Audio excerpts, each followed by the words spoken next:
Back at it. We've been together since June, so that's a lot of banging and fighting against each other, and I think we're just interested to see how it looks against somebody else, and put it together and start trying to develop rotations. We've been bit with the injury bug a little bit. Ty and Matt coming off their injuries from last year. Brooks has been out some this summer. We're starting to get healthier, which is exciting, and it's go time starting Monday. So tomorrow is a great opportunity, to really get out and play in front of people, start to develop some rotations, start to see what some different things look like in a competitive setting. Any major injuries right now that you're monitoring, or were guys banged up? Well, Brooks is not going to be able to play tomorrow. He's doing a lot in practice, non-contact stuff. He's getting close, which is encouraging. We're hopeful maybe shot at him being able to go on Monday. We'll see how that goes. But Ty and Matt will both be ready to go. So other than Brooks being out, we'll have a full complement of guys, which I'm excited about. We really haven't had that so far. So when you add those guys that have been 3-year starters, to the mix of young guys we really like, I'm looking forward to seeing what it looks like together. It goes without saying, but just having the veterans coming back on this team, how big is that, even with having the tournament experience being there? Yeah, it's huge. I mean, I think for us, continuity is everything. The culture we're trying to build here, you have to have that. You need older guys so that when new players come in the building, they see how we do things. They see how hard we train, how hard we practice. They see the things that matter to this program and what's gone about these winning ways the last couple years. So that's going to hopefully be our model going forward, is being able to retain our guys and keep veteran leadership in the program. And you see that with Brooks and Matt and Ty and now Nick Martinelli. Luke Hunger is a junior. You got 5 guys that are older guys that have been a part of a lot of winning, and they're really leading the way for this team. Saying that, Chris, is it still strange not having Boo here? Oh, yeah. Of course. I was hoping for maybe another COVID ruling where we could get another year, but that's what college basketball is, right? I mean, we were so fortunate to have him for these last 5 years, and especially these last 2 years, the player he became, and just you knew with the ball in his hands, good things were going to happen more often than not. And I think the motivation for our group going forward is, how do we keep this thing going without him out there? And that's going to be a lot of talk, we know, coming into the year, judged upon where we were picked preseason, and as great as Boo was, our guys still believe that we got enough to be really competitive in this league this year. Who do you think is going to fill those roles? Well, it's going to be a combination. I mean, obviously you don't have that element of the things Boo brings. So some of the things we did offensively, maybe we won't do as much like we did for him. We brought in a guard, Jalen Leach, that we have high hopes for. We don't expect him to be Boo. They're 2 completely different types of players, but we felt like we needed a veteran guard who has experience, who has talent, and we think he can come in and fit the bill. And then it's on also the progression of the other guys.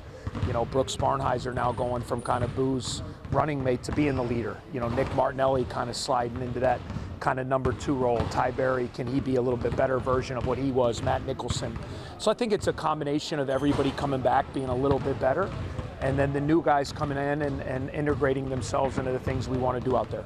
Speaking of the league, what excites you about just like the changes and maybe going into a season where Yeah. some things are going to be unknown?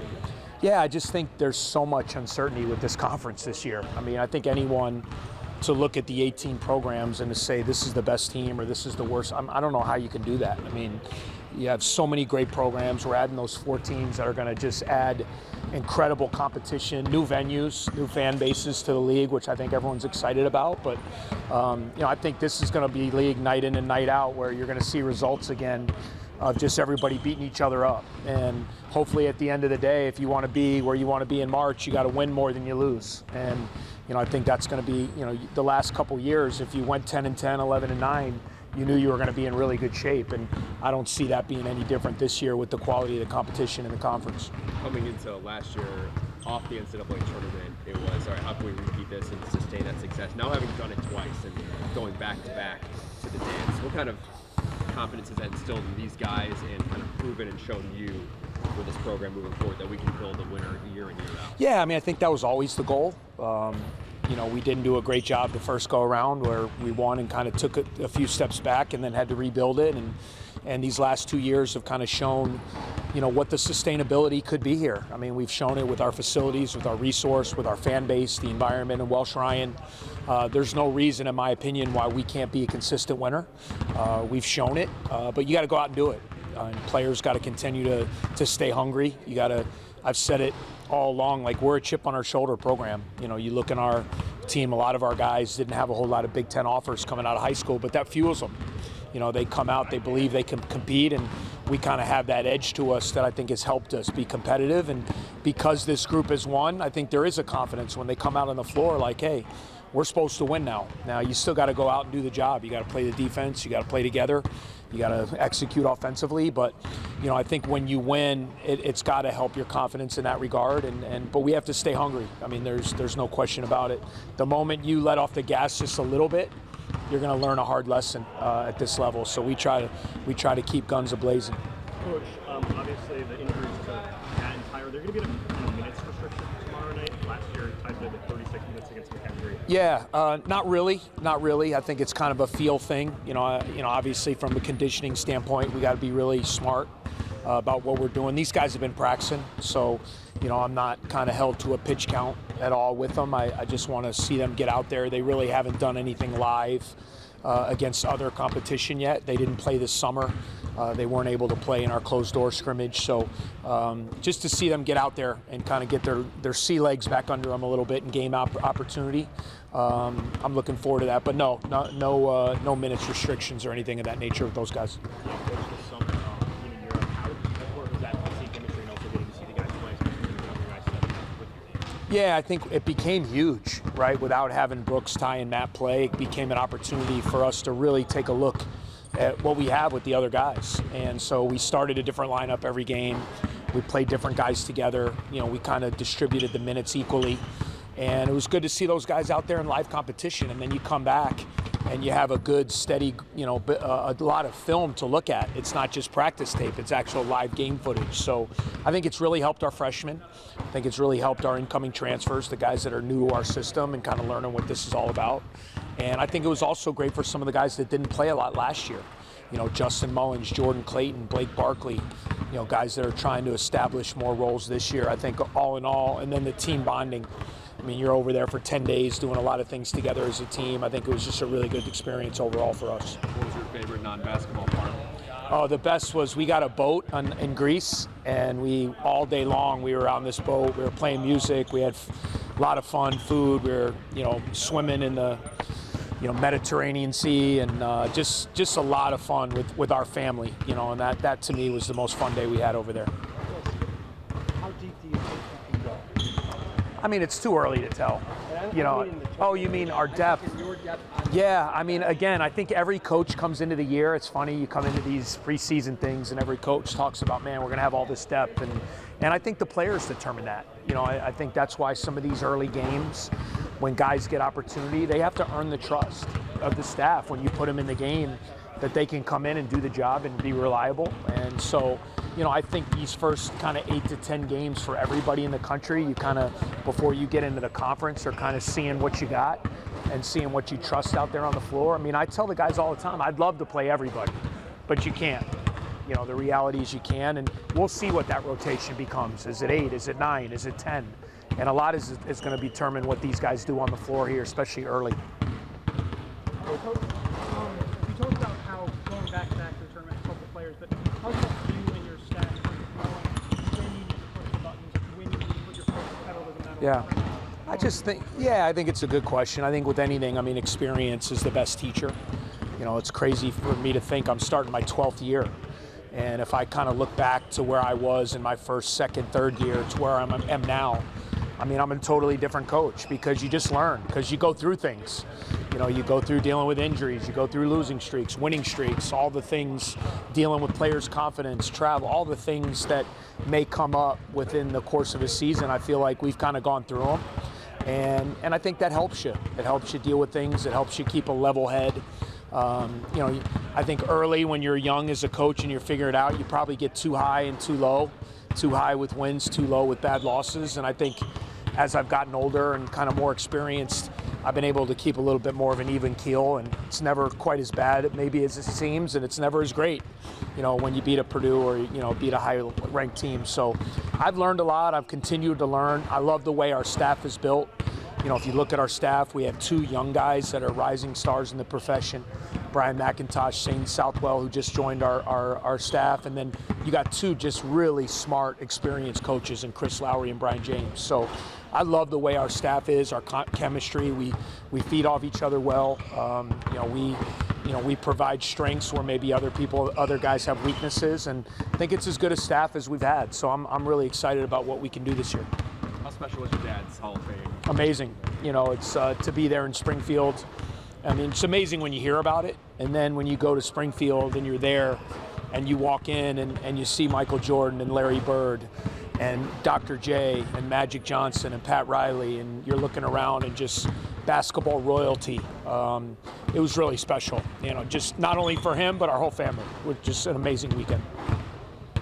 Hey, Chris. Yeah, thank you. Back and ready to go for tomorrow's exhibition game. You feel like you're going to go 100%? Yep, feel like better than ever. Better than ever. What was this like the last 6 months of going through the process of getting her, having to kind of weigh your options, coming back, and now the rehab process to get back to where you are right now? Yeah, I mean, the rehab process was really hard.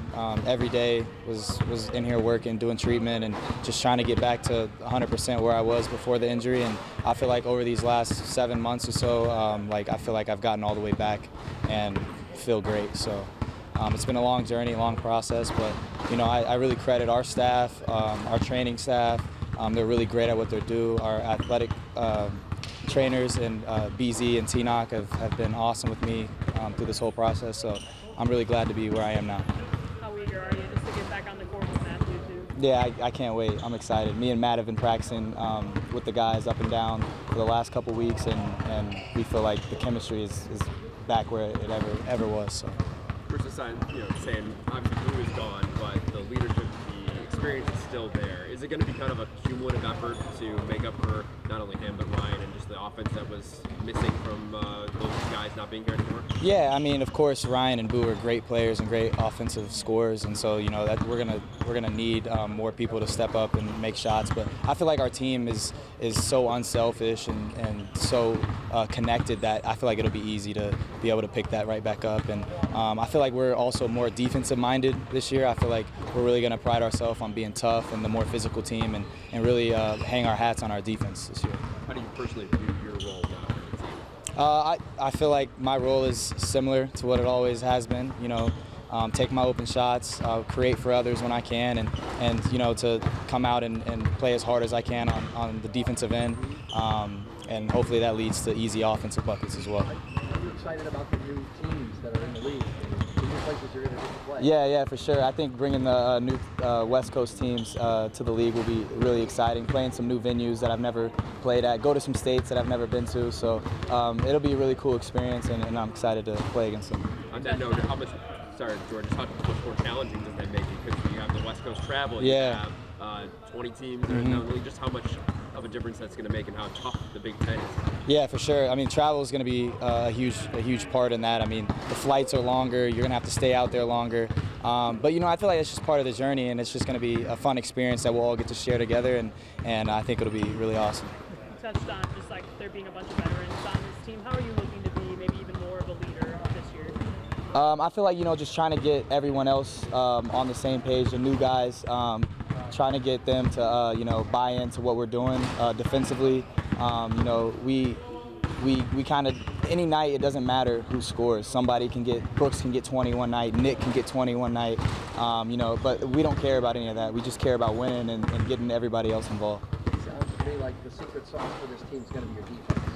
How hard are you guys working on defense, and what kind of things have you seen from your teammates in these last 2-3 weeks that have made you say, we're a lot tighter and better defensively? Yeah, I mean, I feel like the last couple years, part of our success has been our defense, and I feel like this year more than ever, we're really going to hone into that. I feel like a lot of our new guys and young guys have really been working hard to buy into that formula, and me, Matt, and Brooks, being older guys, have been really harping on that's what gets it done at this level. So, what do you think the sustained success of this program, now going back to NCAA tournament, has done for maybe the reputation anticipation, the confidence internally, externally about this program now being a fourth year and you're out in the belief that you guys are supposed to be there? Yeah, I mean, I feel like we've built a culture here now that's a winning culture, a tough culture, a culture that doesn't quit, doesn't give up, doesn't matter who we're playing against, we're going to give our best shot every night. And I feel like that's just part of the formula of, just being the underdog every night. We like that, and I feel like we use that to our advantage. Still feel like the underdog, even though back-to-back years in the NCAA tournament, that's still something you guys carry with you? Yeah, for sure. I mean, they picked us bottom of the league again, so that's a chip on our shoulder every day. Thanks, Tom. Appreciate it. Really pumped for the season. I mean, especially with how last year ended for me, I'm really excited to come back and make the most of it. Yeah, how much have you been itching to get back on the court with Ty again? Yeah, I've looked forward to this more than any other season, especially to play with Ty again. The rest of my teammates, not being able to kind of play this summer much, has really made me want to play more and more excited than ever. Matt, for you, was there any ever doubt to come back and make this your home again, or is it looking at other options? Me more was just the doubt to play again. With how the year ended, with the injury, there was who knew if I was going to be able to come back with it all. But once I was like, yeah, I can come back, I was like, you know what? There's no place I'd rather play. This has been my home for 4 years. Why not make it a fifth? I mean, if I went somewhere else, it just wouldn't have felt the same. And this Evanston, Welsh Ryan's gave me everything I ever wanted. Yeah, it sounded like, real quick, just that your basketball career, you were contemplating that could have been over. I mean, just so with the health of more so my health for me, with the risk of re-injuring it, depending on how the surgery went, how the rehab was going. But everything went well, and I'm like, you know what? Let's go back and let's play again. Ty talked about this culture that's been built here. How would you describe kind of what you guys have been building over the last 4 years? I mean, it started when we came. We weren't doing that amazing, and then these last 2 years, obviously we made it to the tournament back-to-back years, and that's kind of the culture we built, to be tough, hard-nosed, do the dirty work, and that's kind of what we got to stick to in order to keep that progress going. We don't have Boo Buie this year, so everybody's got to raise up to the occasion. Everybody's just got to do their job. Matt, the two other bigs on this team, obviously Keenan and Luke. What have you seen from Luke in his development as well as what has Keenan added to that room? Yeah, I mean, Luke's obviously he developed a lot. He stepped up huge last year when I came out, and even early in the season when I wasn't playing my best, he stepped up and made me better, helped everybody else get better, and he's continuing to get better throughout the summer and end of last year, and he's going to be really good this year. And Keenan, I haven't gotten to see him too much just this summer and now, but he can be a good addition to us. If he can play how we see him being able to play, he's going to be great for us. How do you balance rehabbing for injury and also trying to take that step? Yeah, it kind of goes hand in hand. It really helped this summer. I didn't have any summer classes, so that's where the bulk of my rehab was taking place. So I was able to kind of rehab while still going to practice and still having all that free time to kind of not overwork myself. So it's been able to balance well, and then going into this year as the rehab's taken a back step and the basketball is more of a fourth step now, it's really helped me able to balance everything. And then, Matt, you talked about how this year with Boo Buie, you're going to need other guys to step up. With you and Ty out this summer, how important is that you're getting these young guys? Yeah, the Europe experience was a huge role in our progression as a team. Getting the freshmen some experience before we started, as well as the guys who didn't play much last year, as well as all the other guys just experienced playing together as a team. We needed that experience in order to go into the season kind of maybe a step or two ahead of other teams without having our lead role man back. So coming into that European experience couldn't have come at a better timing. All right, that'll wrap us up. Thank you. Thanks, guys.